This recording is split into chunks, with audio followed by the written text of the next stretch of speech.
100 años atrás, de Nazario Pardo Valle, 1958. El novelista debe documentarse tanto como un historiador, pero su procedimiento de realización es inverso. Una vez documentado, echará por la borda el crecido caudal de sus conocimientos y se dedicará a sentir e imaginar cómo sus personajes, metiéndose dentro de cada uno de ellos. Luis Alberto Sánchez. Capítulo 1. Hacia la primera mitad del siglo XIX, ya podía la ciudad de La Paz ufanarse de haber superado hasta cierto punto sus más salientes características aldeanas, aunque continuaba intacto los barrios linderos de su estrecha periferia urbana. En la zona norte, la calle de la Carcantía era como sus vecinas, angosta y tortuosa, con mal enlosadas aceras de una vara de ancho, apenas separadas de la calzada, terrosa por un cordón de ladrillos. En ambos frentes de esa calle se alineaban defectuosamente casuchas bajas, techadas de tejas a doble agua, donde solo se encontraban tugurios de vianderas y mezquinos talleres de artesanos. El escaso movimiento diurno tomaba el toque de oración intensidad de hervidero con la bulliciosa desbandada de la soldadesca que guarnecía el mercado Sucre, caserón al que ya entonces, por cambio de uso, se dio en llamarle Cuartel Nuevo. Allí, en la cuadra limitada por las calles de la Yuripata y Landaveri, destacábase entre el Chatés y circundante una casa de mayores dimensiones que por vieja tenía ondulada la techumbre, abombadas las paredes, lamparosa la fachada, la planta baja socavada de humosos tenduchos, el grueso portón colonial, ornado de tallas burdas y tachado de clavos herrumbrosos, cabezones como hongos, y el piso alto, amacado, mostraba ventanas enrejadas, que en mejores tiempos oficiaron las barreras a suspiros de doncella y hastivos de galán. Tal aspecto ruinoso no podía menos de insinuar la idea de que, excepto los tenduchos notoriamente ocupados, sería esa una mansión abandonada, o bien albergue de místicos u holgazanes. De todos modos, mal podía causar agrado a quien por primera vez le echase la mirada. Daba más bien la sensación de que a través de los resquicios se filtraba un poco de nostalgia, emanaciones de pesar. Tal era, sin embargo, la residencia de la honorable familia Costa, a la sazón reducida a solo marido y mujer, añosa pareja solitaria, retraída de la actividad social, primero por la temprana muerte de su primogénito, bien que con gloria en el campo de batalla internacional, luego por el matrimonio de su hija Casilda, que por ser esposa de militar carecía de domicilio fijo, y finalmente por la ausencia de Albino, el último de sus hijos, estudiante de medicina en la Universidad de San Francisco Javier. Con todo, el señor Costa ejercía con regularidad su profesión de abogado, como también cultivaba cordial amistad con unos pocos vecinos de la zona, a lo que solía reunir algunas veces en su casa, para distraer los ánimos en charla amena o en partidas de chaquete y tresillo. Muchos años atrás, la casa de Costa era atracción del barrio, cuando Casilda Mozuela, aún asomada a su ventana, encandilaba pasiones en los chisporroteos de sus negros ojazos y la palpitación de sus núbiles turgencias. Pero quien daba animación permanente de sol a sol, no solo al hogar paterno, sino al vecindario todo, era Albino, muchacho de genio tan vivaz que rayaba en la turbulencia. Afirmábase que cualquier día del año podría faltar en el templo de la parroquia la misa matinal o el rosario nocturno antes de que Albino dejara de cometer algún desafuero, solo o en pandilla con la rapazada que capitaneaba. Y tanto que mañana y tarde aportaban al domicilio de la familia Costa personas que son de queja por los demanes del mocoso, quizás no siempre fuera este el autor, pero por dada su fama se le atribuía sin discrepancia cualquier daño y travesura. Por suerte, para el pellejo del muchacho, y más aún para la armonía del vecindario, don Ventura Costa no permitía fácilmente los estribos. Escuchaba con deferencia las reclamaciones y hallaba siempre la manera de satisfacerlas, mas no con ello fomentaba el dinamismo revoltoso del diablejo. Letrado de los buenos e inclinado a las especulaciones humanísticas, deleitábase en el conocimiento de los avances pedagógicos de la escuela petalociana y, por su parte, intuía preceptos aún no definidos de una higiene mental, aplicables al caso de Albino. De ahí que, en vez de recurrir a medios correctivos que restringiesen la naturaleza activa de su vástago, prefería encauzarla prudentemente de modo que no declinase en apocamiento o en abulia. Entretanto, creía la señora de Costa que la educación de su hijo dependía no más que del señor cura, que le doctrinaba, y del señor maestro, que le pugnaba por desbozarlo. Mas como tardaban en sazonar los frutos de esa acción combinada, producíanse en el hogar frecuentes pláticas que a veces terminaban en disputa sobre el rumbo que habría de darse en definitiva a la educación de Albino, a menos que por milagro tuviesen efecto las alucinaciones pedagógicas del señor Costa.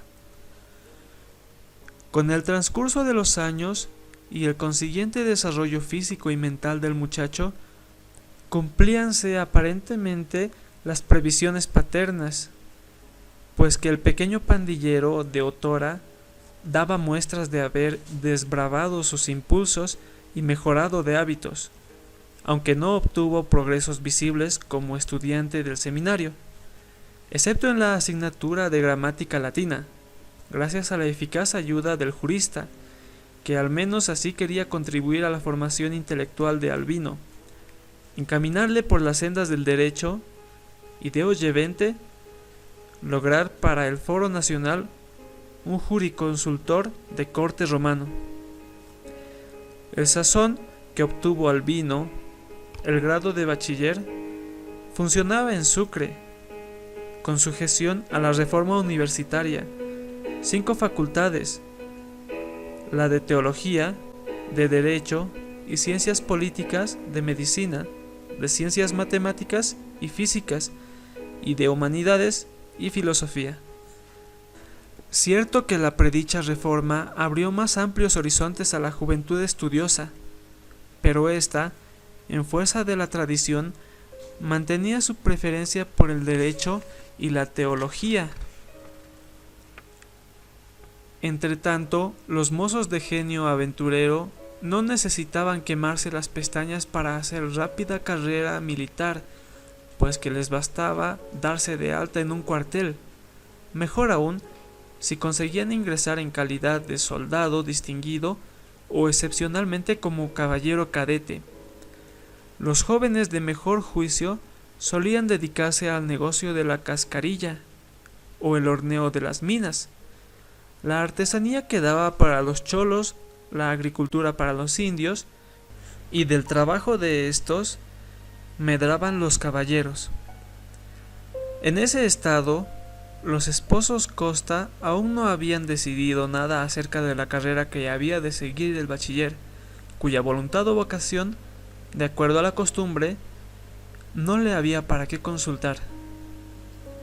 Cierta vez, el teniente Ruperto Saldaña, marido de Casilda Costa, tomó parte en una de las frecuentes discusiones sobre el particular, y seguro que su joven cuñado, a pesar de lo atemperado que se mostraba, mantenía aún latentes los bríos de su ánimo y el dinamismo de su naturaleza, aconsejó abiertamente a don Ventura: hágalo militar de una vez, reúne condiciones al muchacho.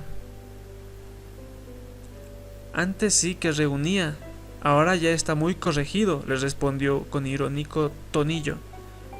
Mejor todavía, insistió Saldaña. Así ya no dará trabajo a sus oficiales, y dentro de un par de años llegará sin dificultad al grado de subteniente. Entonces el letrado sacó a relucir su latín. Bonum est ad captandium vulgus. Que eso está bueno para seducir al vulgo. Ninguno entendió. Prodújese por efecto de la sentencia una breve pausa que doña Brígida se encargó de romper.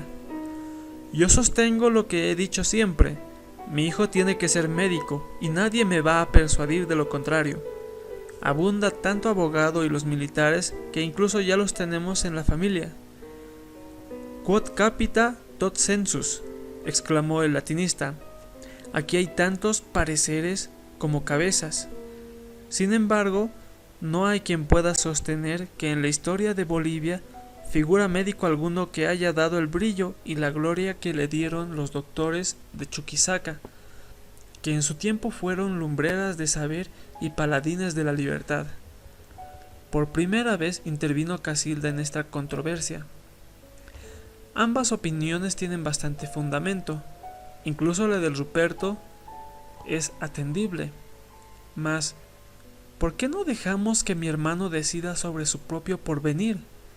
No sería prudente violentar su vocación si la tiene, porque bien podría ocurrir que le fuerce a tomar una carrera que no le agrade y entonces serían funestas las consecuencias.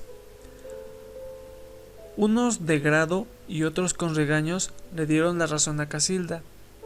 Como no se hallaba en casa el bachiller, acordaron esperarle para resolver el problema. Varió, entre tanto, el rumbo de la conversación, pero el consejo familiar no tardó en volver al tema principal, aferrándose cada cual a su respectivo punto de vista. Al fin prevaleció el parecer de la señora Costa sobre el de su marido. Quedó, pues, descartada la profesión de abogado, y solo se mantuvo en pie la alternativa de que Albino fuese médico o militar. Sin embargo, no se conformó del todo el señor Costa. Cuán notable jurista sería el Albino con lo que sabe de latín. En cambio, eso no le hace falta al ser militar.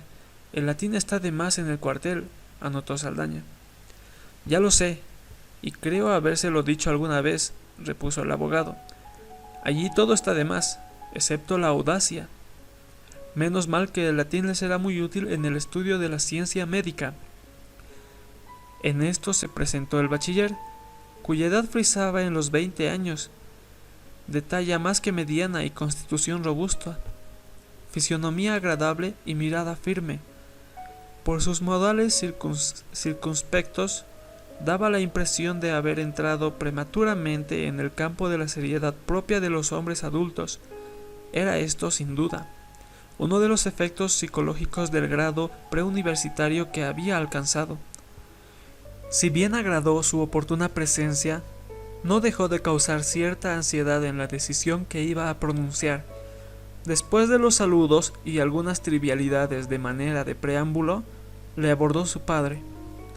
Estamos aquí, amado hijo, para resolver qué carrera te conviene seguir. Muchas veces te he manifestado mi deseo de encaminarte por la honrosa senda del derecho, pero tu madre no ha dejado de exigir que seas médico. En aras de la armonía hogareña, he renunciado a mis justas expectativas, cediendo al apremio de tu madre. Dinos ahora lo que piensas al respecto. Yo quiero ser militar, respondió con aplomo el bachiller. Como impulsado por un resorte, se levantó de su asiento el teniente Saldaña y le estrechó la mano, felicitándolo. Luego continuó el diálogo entre el padre e hijo. Visiblemente contrariado, sentenció el primero. Ante todo, nos debes acatamiento y satisfacción. Yo accedí al empeño de tu madre con la esperanza de asistir a tu conformidad. ¿No me pidió usted mi opinión? Sí, pero entiendo que no discreparías de la que expuse. Espero que no persistirás en optar por un destino que es símbolo de dolor y de la muerte, desechando que otro es emblema de salud y vida. Bien clara es la alternativa: o te diestras en el arte de matar, o estudias con la ciencia del precaver y curar los males humanos. Muchas gracias por la parte que me atañe, expresó el teniente. En tono reposado y actitud serena repuso el bachiller. También los médicos matan, querido padre, y más a menudo que los militares, con las circunstancias que lo hacen sin riesgo ni gloria oscuramente. Incluso cobran por matar, pero no matan deliberadamente, sino por error o porque tal es el designio de la providencia. La vida del hombre no depende sino de la voluntad de nuestro Creador. Mal puede un médico, por sabio que sea, modificar las determinaciones divinas. Lo que más que hace es servir a la humanidad con el auxilio de la ciencia. Perdónenme que les contradiga.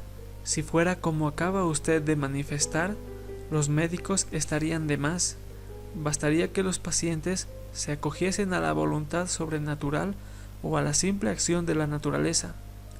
«Basta, hijo», exclamó con severidad el señor Costa. «No persistas en herejías ni reincidas en blasfemias. Por solo ese concepto temerario, y por muchos menos todavía, en otros tiempos te habrían echado vivo a la hoguera». Conciliadora como siempre, me dio Casilda. Hace tiempo que venimos discutiendo la misma cuestión, que hoy se ha complicado innecesariamente, cuando bien podemos resolverla en forma satisfactoria, para mi madre a la vez que para mi hermano. ¿De qué modo?, inquirió doña Brígida, llegando a la conclusión de que Albino sea médico y militar al mismo tiempo, absolvió Casilda. Continuó con la duda, manifestó su madre. Mi proposición es muy clara, mamá.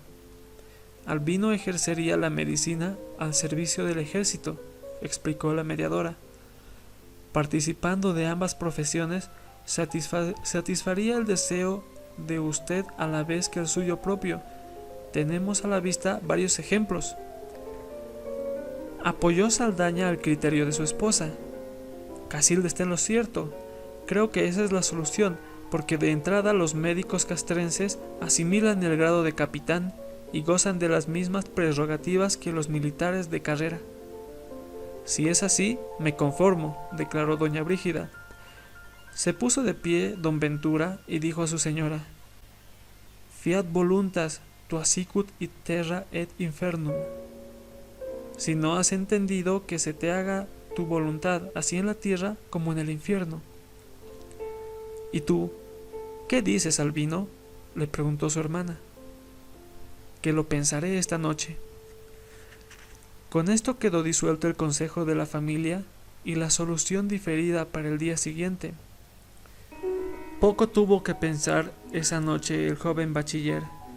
No le era posible contrariar en modo alguno el mandato imperativo de su madre, menos aún desde el momento que Casilda hubo zanjado salomónicamente la diferencia, de suerte que, llegando el momento de manifestar su deseo, no hizo otra cosa que declararse conforme con el temperamento de la transigencia propuesta por Casilda, y sin más dilación comenzó a preparar su viaje a Sucre. Al cabo de 2 semanas, Albino Costa se encaminó hacia la ilustre ciudad de los 4 nombres. Era la primera vez que se ausentaba a larga distancia. Por lo mismo, nunca hasta entonces había experimentado los efectos depresivos de la nostalgia ni la ansiedad que provoca la proximidad de un ambiente desconocido.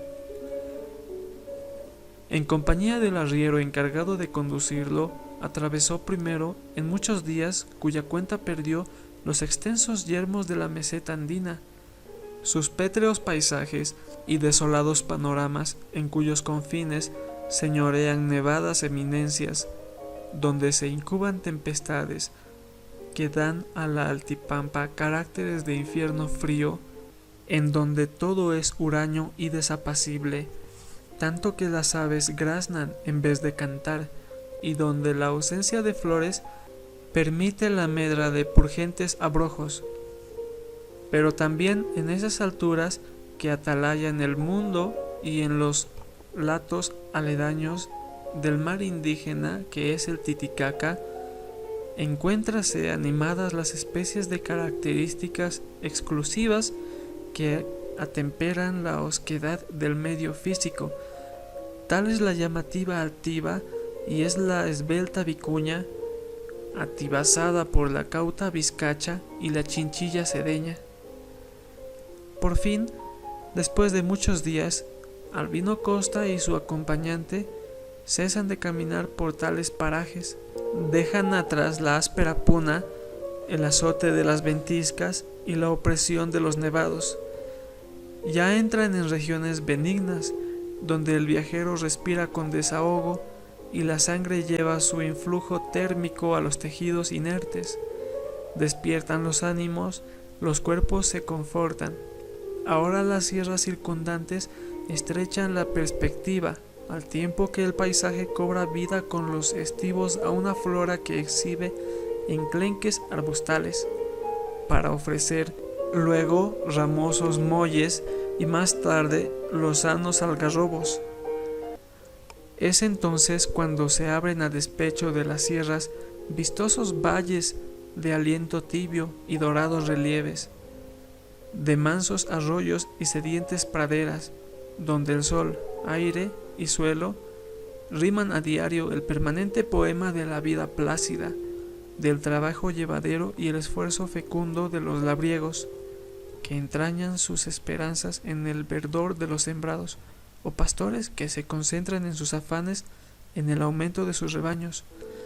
Solo que el encanto poético solía esfumarse cuando restallaba el látigo del gamonal. Así, al terminar la última jornada, Albino Costa divisa a poca distancia la ensoñada ciudad de los Cuatro Nombres, blanca como paramento nupcial, olvidado entre las matas perennemente floradas de un vasto jardín, tenuemente doradas por irradiaciones que la tamizan de una atmósfera de cristal, acunada en el regazo de suaves lomerías y vigilada por las dos colinas tutelares, Sicacica y Churuqueya, arca de mitos y cofre de leyendas, orgullosa del pasado, celosa del porvenir, y como orla magnífica que realza sus galas, discurren las aguas del Quiripinchaca, cuyos vapores nocturnos la cubren de púdico velo que el sol mañanero rasga con epitalámica fruición. Luego el embleso cede campo a la reflexión y vuelve a la memoria del bachiller añejos relatos y páginas de historia, mitos indígenas. Don Pedro Santelices, en cuya casa situada en la plazuela de San Felipe encuentra cariñosa acogida y cómodo alojamiento. Santelices, cuya edad bordeaba por los 60 inviernos, estaba casado con doña Asunta Liviña, hermana menor de doña Brígida de Costa. En varios años de explotación minera hizo apreciable fortuna. Dejó las minas para llevar en Sucre holgadas tareas de rentista feudal, renuente en la política activa, más por conveniencia que por otra razón. Había preferido siempre mantener discretas pero muy lucrativas relaciones con todos los protagonistas de la farsa republicana. Hija única de los esposos santileses era la señorita Florinda, que a la sazón tenía 18 años cumplidos. Aunque sus padres la criaron como a planta de invernadero, no dejaron de educarla con el esmero que le permitían las limitadas acciones que en ese tiempo afectaban la formación cultural de la mujer. Confinada en el recinto del hogar, su distracción favorita, o más bien exclusiva, consistía en leer con avidez a hurtadillas de la vigilancia paterna cuanta obra de literatura caía en sus manos. La estrechez de su círculo social, la rareza de sus esparcimientos, así como la ausencia de afectos extraños y el efugio de pasioncillas volanderas, respondían cabalmente a la rigidez de las costumbres chuquisaqueñas y a la tenacidad de los prejuicios que a guisa de virtudes alimentaba la gazmoñería del ambiente. Con todo, Florinda Santileses era bastante apreciada por sus atractivos físicos y manifiesta finura espiritual. La inclusión de Albino en el seno de esta familia despertó gratas sensaciones en los escasos miembros de ella. Don Pedro, una de cuyas pesadumbres era la de no tener un descendiente varón, sintióse repentinamente liberado de esta preocupación tenaz. Asimismo, se consolaba doña Asunta. Hijo de mi hermana, decía, es como si fuera mío. Y Florinda, que hasta entonces no conocía ni asomos de intimidad con jóvenes del sexo feo, no pudo menos que alegrarse de la proximidad de un mozo opuesto y jovial, aunque solo fuera un primo recién conocido. Pues bien, rodeado de este ambiente familiar, y una vez llenados los trámites de ingreso a la Facultad de Medicina, quedó Albino Costa incorporado al elemento universitario de la capital.